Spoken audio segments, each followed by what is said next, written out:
Hey guys, everybody loves a running toilet. Ever heard that obnoxious sound that just won't stop? Let's do some troubleshooting. First, let's take this off.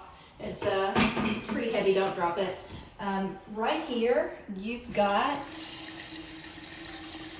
the portion of the toilet that drains the water.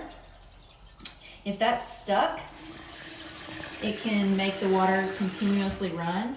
So sometimes you can just jiggle that and it'll stop it. Let's say you can't fix it and you don't know how to replace all those parts. What we're gonna do is we're just gonna leave it alone. We're gonna put this back on top and we're gonna shut off the valve. The valve is right here in the back. Now, whether you have a leak or a running toilet, you can get a very expensive water bill. All you have to do is turn that to the right, righty-tighty. If it is all the way to the right, it will stop and you will know that the toilet is off. Now, it's off. You need to use the bathroom. You need to flush.